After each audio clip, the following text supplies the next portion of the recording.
peut être un formidable accélérateur. Mais à contrario aussi, quand les investissements ne sont pas opérants, quand ils ne sont pas efficients, ça peut se relever comme étant des gouffres à milliards. Et je pense que de notre point de vue, li nga xamee ne mooy suñu problème en matière d'infrastructure, souvent la prévision day poser problème et on a énormément de déficits en matière de planification et en dernier ressort ci wàllu qualité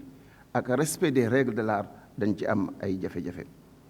Et je voudrais aussi que en matière d'infrastructure, chaque fois que boo annoncé benn date ni à T0 l'infrastructure sera réceptionnée, si à T12 l'infrastructure n'est pas réceptionnée, dafa am ay problèmes de désagrément yu ci nekk, impact sur les populations, déficit dans le calcul de rentabilité et quelque part beaucoup de pertes d'argent. Alors gestion efficience des eaux ak gestion surtout des eaux de surface et des eaux de ruissellement jàpp naa ni bokk na suñu problème te collègues yu bare jot nañ ko fi wax jëm ci li nga xamee ne mooy terre bi jëm ci li nga xamee ne mooy yeneen zones yi nga xamee wax nañ ko fi. ma bëggoon ñëw monsieur le ministre ci route bu am solo boo xamee ne jot nañ ko def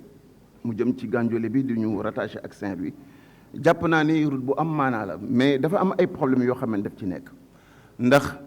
rayon du tracé en plan yi dafa tuuti trop ba nga xamee ne booy jàdd lu sa vitesse tuuti tu es déporté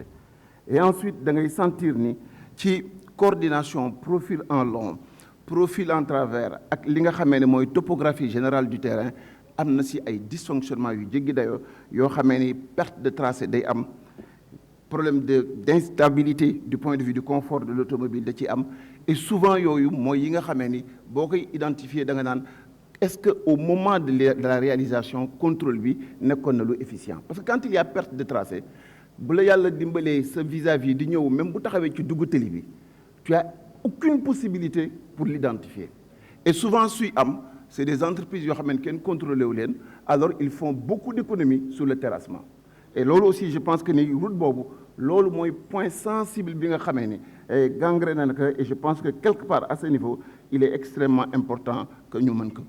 corriger. waxtaanoon naag yéegi si yi nga xamee ne mooy télé yi ñuy réceptionné et ci nawet bi di nga gis télé yu bees yoo xamee ni gis nañ ko ci télévision bi ñu réceptionné ko ba pare voie d'eau yi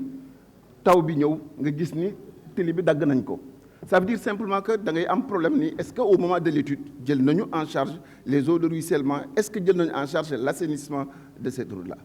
Parce que en réalité damay poser wu question ni est-ce que aujourd'hui li gars yi di wax ni ñenn ñi pour réaliser dans les temps et dans la précipitation dañu naan léegi nañu zapper le contrôle et quelque part quand le contrôle est zappé la qualité des ouvrages et le respect des règles de l'art day poser énormément de difficultés.